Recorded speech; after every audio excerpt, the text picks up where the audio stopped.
Hello everyone, welcome to MC biology classes Bangla.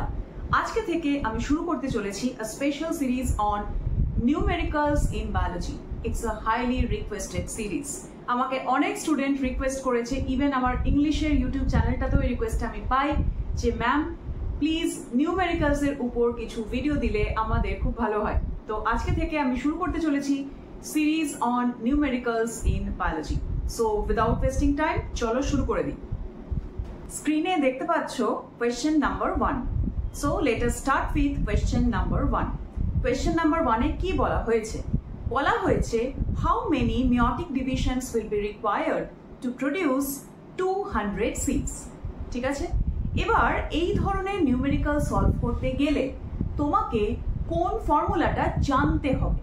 The formula that you have to know is that the number of meiotic divisions required to produce x number of seeds বা grains বা fruits, সেটা কত? সেটা হচ্ছে x plus x by 4. It's a very simple formula. এই ফর্মুলাটা তোমায় মনে রাখতে হবে, কারণ পরীক্ষায় তোমাকে কতগুলো সিড না বলে কতগুলো গ্রেইন বলতে পারে বা কতগুলো ফ্রুটও জিজ্ঞেস করতে পারে।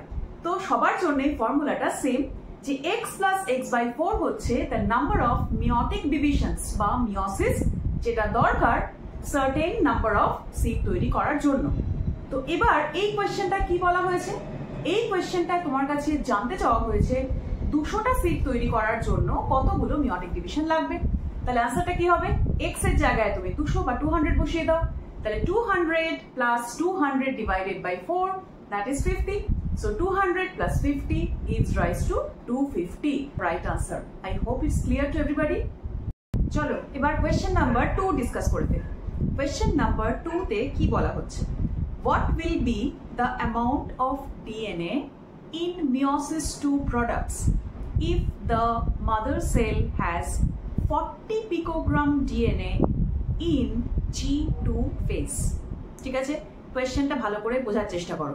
ঠিক আছে, কোয়েশ্চেনটায় বলতে চাওয়া হয়েছে যে মিওসিস 2 এর যে প্রোডাক্টগুলো হচ্ছে সেখানে কতটা করে, মানে প্রতিটা প্রোডাক্টে কতটা পিকোগ্রাম করে ডিএনএ থাকবে যদি মাদার সেলটার G2 ফেজে 40 পিকোগ্রাম ডিএনএ থাকে।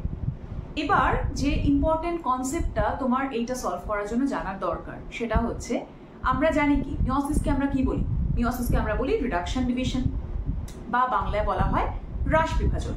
এবার মিওসিসে দুবার ডিভিশন হয় জানো, মিওসিস 1 আর মিওসিস 2। মিওসিস 1 কে আমরা বলি রিডাকশন ডিভিশন, মিওসিস 2 কে বলি ইকুয়েশনাল ডিভিশন, এটাও তোমরা জানো। এবার একটা খুব ইম্পর্টেন্ট পয়েন্ট যেটা মনে রাখার দরকার, যে মিওসিস 1 এর আগে যে ইন্টারফেসটা হয় সেখানে এস ফেজ থাকে, এস দশা বা সিনথেসিস ফেজ থাকে এবং সেই এস ফেজে ডিএনএ ডাবলিং বা রেপ্লিকেশন হয়। কখন? মিওসিস 1 এর আগের ইন্টারফেসে। ফাইন। এবার যখন মিওসিস 2 হয়, মিওসিস 2 এর আগে যে ইন্টারফেসটা হওয়ার কথা সেটা সবসময় নাও হতে পারে। যদি হয় ওটাকে আমরা কি বলি? ইন্টারকাইনেসিস বলি।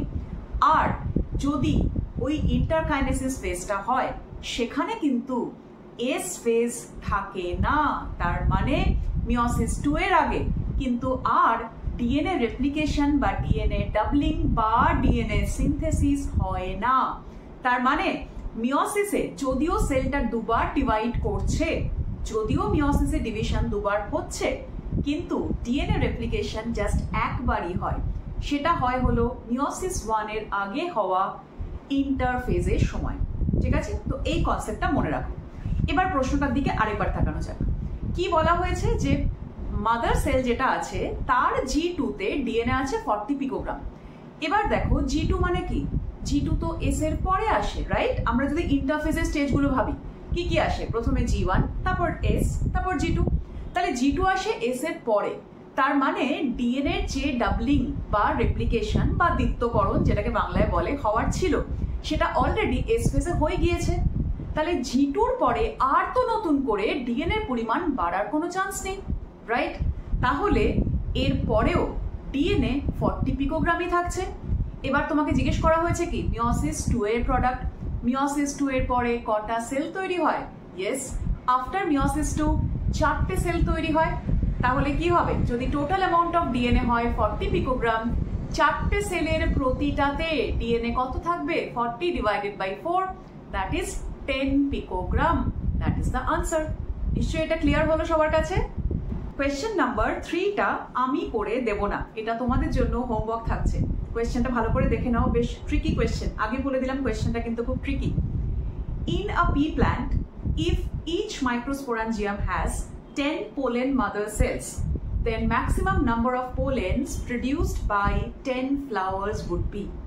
ঠিক আছে, 4টে অপশন দেওয়া রয়েছে, অপশনগুলো দেখে নিতে পারো। অপশন না থাকলেও বা কি আছে, প্রবলেমটা সলভ করার টেকনিক তো পাল্টে যাবে না। ঠিক আছে, এটা ট্রাই করো সবাই। যদি কোনো প্রবলেম হয় তাহলে অবভিয়াসলি আমি নেক্সট ভিডিওতে এটা ডিসকাস করে দেবই। আমি দেখতে চাইছি আমার কমেন্ট সেকশনে কজন এটার কারেক্ট আনসার দিতে পারো। ঠিক আছে, চলো আজকে ভিডিওটা শেষ করছি।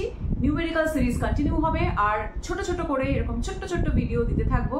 বেশ ট্রিকি নিউমেরিক্যাল কিভাবে সলভ করবে অতি সহজে, ট্রিকের সাহায্যে, অল্প সময়, সেটা আমি করে করে দেখিয়ে দেবো তোমাদের। I hope the video is helpful. তো ঠিক আছে, যদি ভালো লেগে থাকে তাহলে লাইক করে দিও, চ্যানেলটা সাবস্ক্রাইব করে দিও। দেখা হচ্ছে নেক্সট ভিডিওতে। বাই।